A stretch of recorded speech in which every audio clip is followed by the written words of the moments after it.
Студена порака од Париз, нема да има никакво проширување на Европската Унија пред таа длабоко да се реформира. Францускиот претседател Емануел Макрон, лут поради неуспехот на европските лидери да се договорат околу новите водечки лица во европските институции, испрати гласна закана која најмногу ги погодува Македонија и останатите балкански аспиранти за членство. Скептичен сум кога ни објаснуваат дека иднината на ЕУ е ново проширување, кога ние 28 не можеме да се договориме. Одбивам секако проширување пред длабока институционална реформа на ЕУ. Како увертира на оваа изјава и бугарскиот премиер Бојко Борисов најави дека Македонија и другите земји од Западен Балкан нема да добијат преговори со ЕУ во блиска иднина.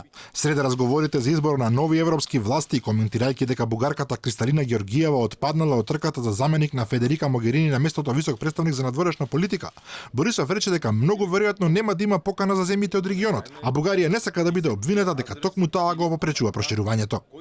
Многу е веројатно земјите од Западен Балкан да не бидат поканети. И тогаш косоварите, албанците, македонците, србите ќе речат дека заради бугарката не добиле покана. Пред крајот на неделава во полскиот Познан ќе се одржи самит ЕУ Западен Балкан како дел од берлинскиот процес започнат пред 5 години од германската канцеларка Ангела Меркел.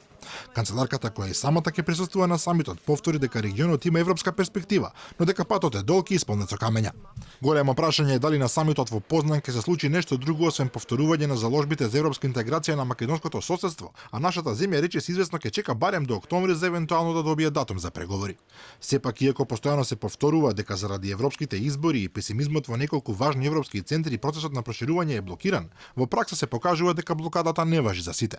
Србија пред неколку дена го отвори поглавието 9 во преговорите, а влегува во процесот на ревизија за поглавието 23 и 24, што јасен показател дека сериозно напредува кон ЕУ и во овој условно кажано период на стагнација за регионот. Претседателот Пендаровски и премиерот Заев во повеќе наврати потенцираа дека земјата мора да добие датум до октомври, бидејќи во спротивно во прашање ќе биде доведен кредибилитетот на Унијата, додека шефот на дипломатијата Димитров дури порача дека неуспехот годинава би значил и крај на македонските евроинтеграции.